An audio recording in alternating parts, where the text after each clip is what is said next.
sobre un tema que decimos es de actualidad y siempre lo fue. Desde hace mucho tiempo es de actualidad. Nosotros en todo caso lo actualizamos, pero es un tema que siempre ha existido. Esperemos que en algún momento no sea necesario tratarlo y sea una anécdota en nuestras vidas. Por el momento no lo es. Así entonces dejamos planteado el tema y les decimos que hoy vamos a hablar de la soledad. Esta compañía que muchas veces está con nosotros, a veces la buscamos, a veces las circunstancias nos las imponen, otras veces no sabemos cómo hacer para salir de ella, y empezamos diciendo, en un mundo en donde la tecnología es lo que se destaca por los avances científicos que asistimos día a día, cuando una comunicación en cualquier lugar del planeta es al instante. Es más, ya son al instante las comunicaciones de satélites distantes del planeta. De otros planetas a nuestro planeta, las comunicaciones ya se hacen efectivas. Ni qué decir aquí entre nosotros. Nos podemos enterar, contar y hasta ver al instante, aún estando en polos opuestos del planeta. Donde esta comunicación está realmente al alcance, si no de todos, de casi todos.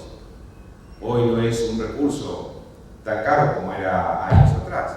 Naturalmente se fue masificando, felizmente, y esto hace que todos podamos tener acceso a esa información. Es decir, todos podemos estar comunicados con todos, o todos con casi todos.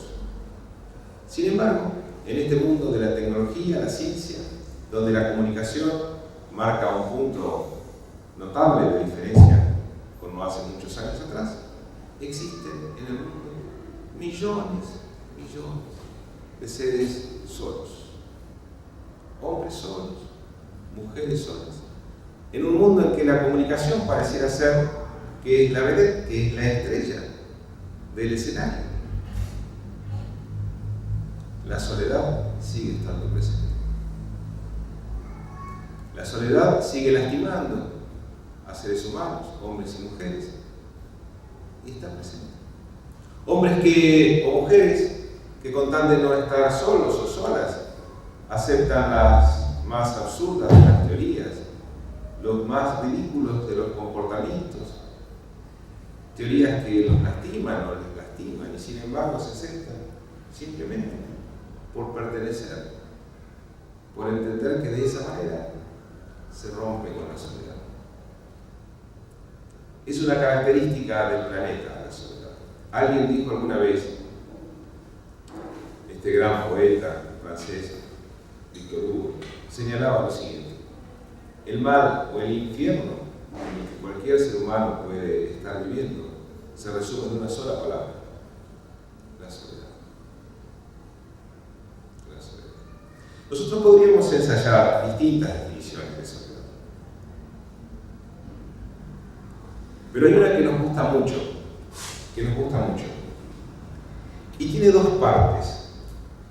Vamos a encarar la primera parte de la soledad con una definición y una serie de conceptos, aprovechando el tiempo, dando nada más que detalles de estas, porque entendemos que lo tenemos que hacer en el tiempo que hemos prometido, en estos 30 o 35 minutos que ya vienen corriendo, de manera que ya nos quedan menos. Y una segunda parte que la vamos a ejemplificar con una figura, con un viaje.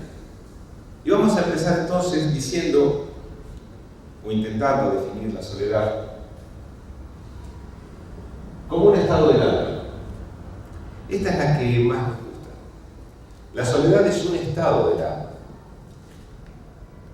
No somos soledad, estamos en soledad.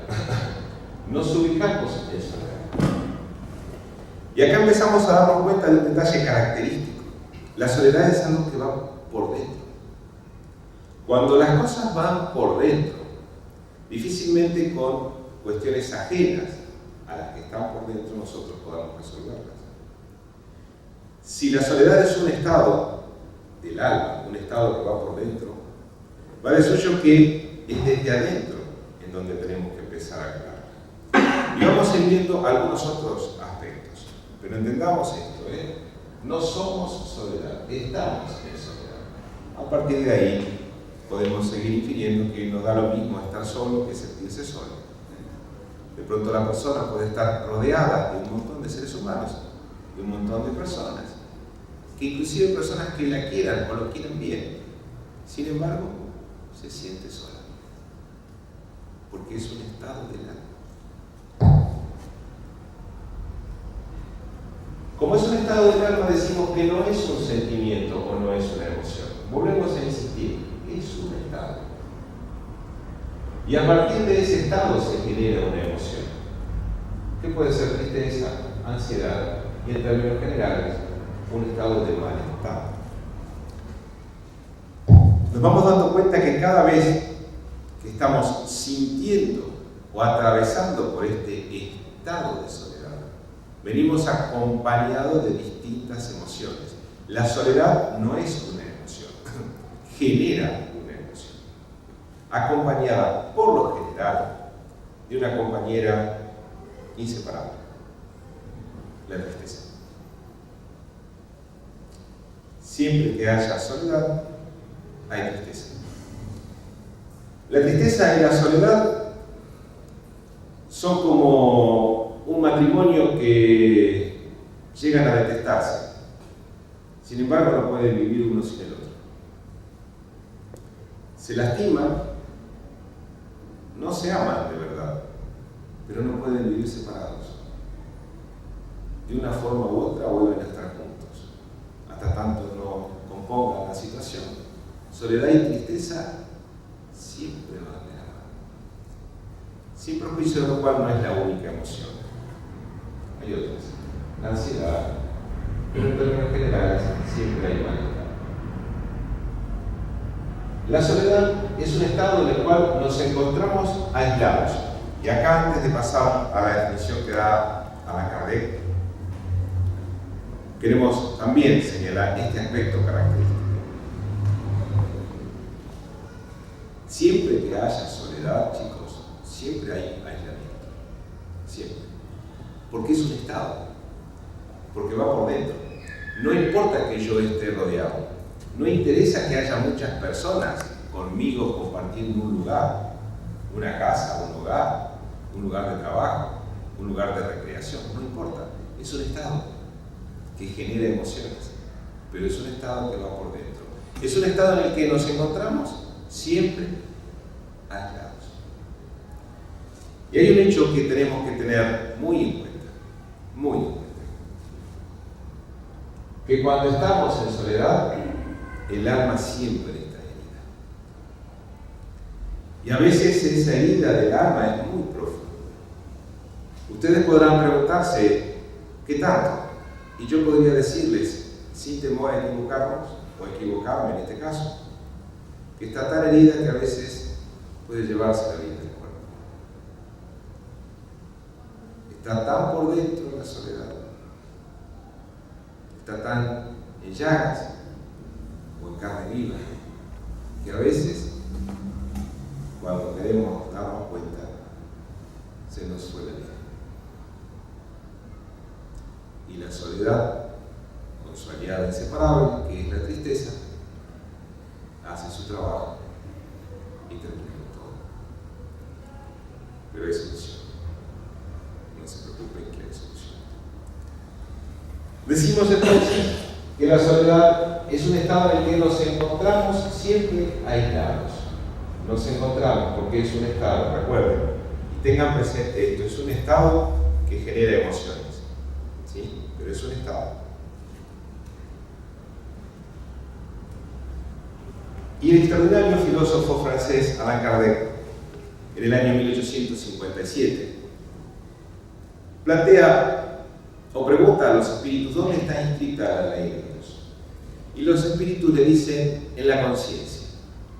Resulta ser que la ley de Dios está compuesta por 10 leyes morales. Una de esas leyes morales es la ley de sociedad, que es la que trata precisamente el tema de la soledad. Está tan inscrita esa ley en la conciencia que si nosotros alteramos esa ley, siempre hay sufrimiento. Por tanto, podemos decir, sin temor también equivocarnos, que si nosotros nos encontramos en soledad, lo que en verdad estamos haciendo es vulnerando esta ley de sociedad. Arthur Schopenhauer decía que en verdad el hombre no es social porque ama la sociedad. Es social, decía este filósofo, porque teme a la soledad. Miren que no. Miren que no. Y Kardec dice, esa ley, como las otras 9, están inscritas en la conciencia. Es decir, si nosotros nos aislamos, sufriremos, porque fuimos diseñados para vivir en sociedad, precisamente. De manera que el aislamiento es contrario a la ley de Dios. Y nuestra conciencia se encargará de decirnos que hay algo que no está funcionando bien. En este caso, hay un aislamiento que nos está perturbando. Y contestan los espíritus en la cuestión 767. Esto está dentro de la ley sexta o ley de sociedad, dentro de las leyes morales. Y le dicen los espíritus, sí, pregunta Kardec, el aislamiento absoluto es contrario a la ley natural. Sí, puesto que los hombres buscan la sociedad instintivamente y todos deben cooperar en el progreso mediante la ayuda mutua. Y no queda conforme a un Kardec con esta respuesta y sigue indagando un poco más. Y en la cuestión 770A del mismo libro de los espíritus, esta obra notable de la ciencia espírita, piedra angular, la enseñanza, pregunta Kardec, pero si esa reclusión, ese aislamiento, tiene por objetivo una expiación que consiste en imponerse una privación penosa, eso no es meritorio. Es decir, yo me impongo el aislamiento como un sufrimiento. Hay una carga culposa que me lleva a mí a esa reclusión, a ese aislamiento. Esto no es meritorio, pregunta Kardec. Y los espíritus, advirtiendo el fondo de la pregunta, miren qué notable, traje la mitad de la respuesta. Miren qué notable. Le dicen los espíritus, la mejor expiación es hacer una mayor suma de bien que de mal. No te aísles. No te aísles. Si necesitas expiar por alguna razón culpógena que esté habitando tu vida, entonces realiza todo el bien que puedes, dejando de lado todo el mal que esté a tu alcance, naturalmente. Me pareció notable. Por supuesto, extraje nada más que 2 preguntas de esta ley de sociedad. Y en esta definición que venimos planteando, con esto que venimos tomando como eje de nuestra exposición, haciendo especial hincapié en que la soledad es un estado en el que se encuentra el alma, un alma que puede estar herida de soledad, podemos decir que en esta definición, o podemos encontrar en esta definición, distintos estados de soledad. Nosotros tomamos 3, entendiendo que puede haber más, pero 3 que englobarían a todos los demás. Decimos, ¿cuáles son los tipos de soledad? Y por un lado tenemos aquella que nos imponemos. Nosotros nos imponemos. Y esto va a ser explicado sobre el final de esta exposición. La segunda es la que nos impone. Aquella soledad en la que nosotros no tuvimos participación, que la vida misma se encargó de mostrarnos. La desencarnación o la muerte de un ser querido, una ruptura sentimental, una ruptura de amistades, la partida de alguien sin que sea una ruptura, el alejamiento de seres amados. Nos imponen las circunstancias. Tomemos una. La muerte de un ser querido. Por lo general, impacta de tal forma la muerte de un ser querido en aquellos que quedamos, que sentimos en lo íntimo, ese estado que va por dentro, esa soledad que empieza a herirnos el alma. Y aquí la ciencia espírita empieza a jugar un papel relevante. Este mismo extraordinario filósofo francés, citado recientemente, Allan Kardec, nos dice que en verdad la muerte no existe, que es un estado del alma, es una modalidad de la vida. No morimos nunca. Hoy estamos en un cuerpo al que debemos dejar, mañana estaremos en otro, y así sucesivamente, al menos tantas veces como lo necesitemos, hasta que la evolución sea de tal magnitud que no estemos necesitando ya de varios cuerpos. Pero en este ir y venir, en este estar y no estar, en este compartir y no compartir, a veces la muerte o la desencarnación llama a nuestra puerta a seres queridos, a seres amados. Y nos encontramos en ese estado de soledad, de angustia, que algunos estiman en un plazo de duelo de 3 y 6 meses aproximadamente, no siendo esto con precisión matemática, pero podríamos imaginar, siguiendo alguna corriente psicológica que con mucha precisión señala esto. Lo cierto es que la ciencia espírita dice con más precisión aún, la muerte no existe. Podés estar triste, podés estar angustiado, podés sentir extrañeza, mas tenés que saber que la muerte no es otra cosa que la modalidad de la vida. A partir de esta reflexión, yo podré empezar a encontrar el medicamento necesario para abandonar ese estado de soledad que deviene de las circunstancias que me fueron impuestas, en este caso, por la desencarnación de un ser querido. Y aparece esta otra tercera posición, aquella que es temporaria y común a todas las personas. Son esos estados de soledad que todos necesitamos en algún momento de nuestras vidas. Cuando debemos tomar decisiones trascendentes, cuando debemos informar, cuando debemos aprender, cuando debemos enseñar. Momentos en que solo nos encontramos con nosotros mismos. Rincones de nuestro corazón que solamente nosotros conocemos. Y que de tanto en tanto nos damos el permiso de visitar para ver cómo funciona, para ver cómo sigue estando esto. Seguiré extrañando, me habré acostumbrado. Aquello a lo que tanto miedo le tenía, seguiré estando. Empiezo a indagarme en soledad. Busco en mis adentros esos momentos de soledad, espacios de soledad, estados de soledad al que yo voy, lugar de soledad al que recurro para tomar una decisión.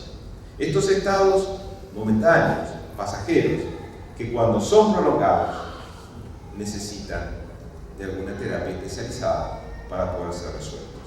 Mientras estos estados a los que yo voy sean nada más que pasajeros o momentáneos, a ese lugar donde yo recurro por alguna necesidad íntima de superar alguna situación, de aprender, de comprender o de enseñar, y necesito ese recogimiento. Cuando eso es pasajero, cuando tiene corta duración, es propio de todos los seres humanos. Mas cuando ese estado es prolongado, entonces ahí hay una lucecita de advertencia que debe prenderse en nosotros y encontrar la terapia adecuada para resolver. Nosotros ofrecemos en tal circunstancia naturalmente la terapia espírita. Hay otras. Ofrecemos esta porque sabemos de los resultados. Lo cierto es que esa tercera posición también la encontramos aquí. Y vamos a ambientar un poquito. Vamos a pasar a la primera de las características de los tipos de soledad, aquellas que nos imponemos.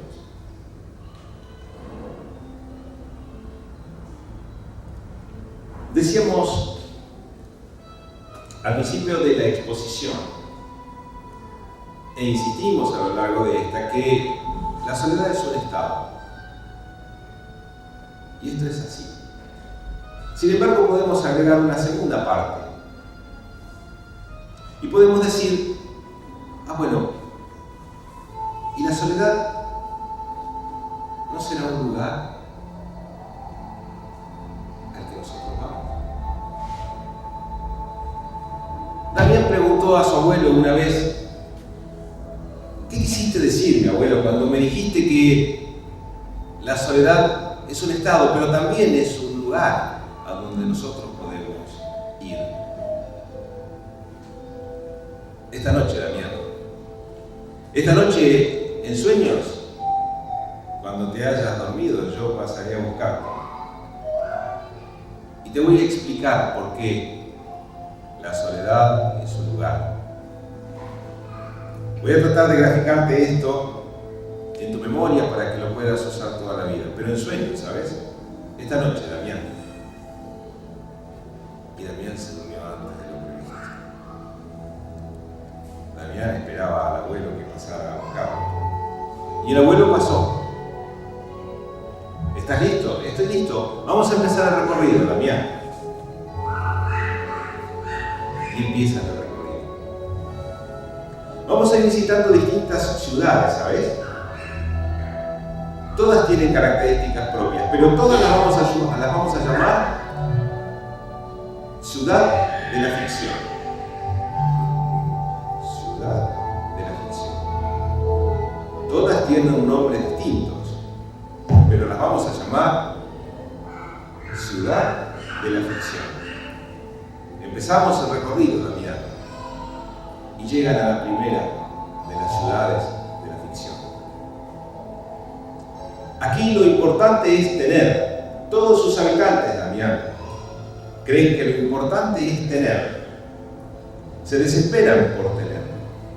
No importa el precio que paguen, lo importante es tener. Ya no importa el ser, Damián. Aquí, en esta ciudad, no importa el ser. Lo que importa es tener. Ni siquiera importa lo que debas dejar. Aunque el alma esté herida, lo que importa es tener. Esta ciudad de la ficción se llama tener. Al lado hay otra, pegada, lindante, ¿sabes? Es vecina. También es una ciudad de la ficción. Es la ciudad del hedonismo. Aquí los hedonistas que viven en ella creen que la felicidad última, el placer último es también tener. Lo que importa es el placer, Damián. El placer por tener. ¿Seguimos? Seguimos, abuelo. Mira, aquello que ves allá ya nos estamos acercando. ¿La ves, Damián? Aquello que está allá, fíjate el cartel que dice: bienvenidos a esta ciudad. Ahora es tiempo de pensar en vos. Solo tenés que pensar en vos. En esta ciudad, lo que importa es que pienses en vos. Es lo único que necesitas. Abuelo, ¿no es que siempre pensamos en nosotros? Sí.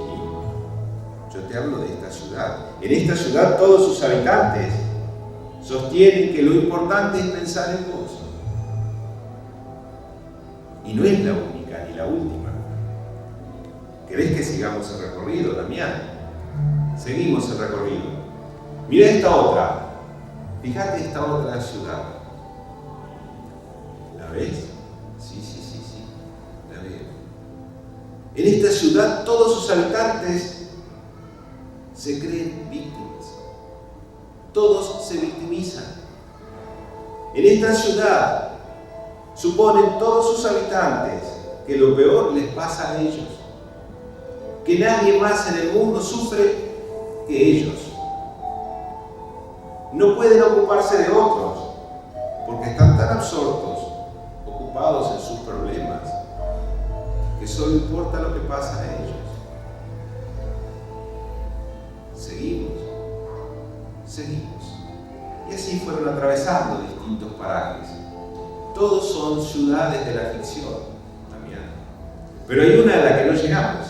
Es la capital del imperio. Es la más grande de todas. Pero de todas, créeme, es la más grande de todas. Es más, en ella hay habitantes de todas estas. Es la capital del imperio.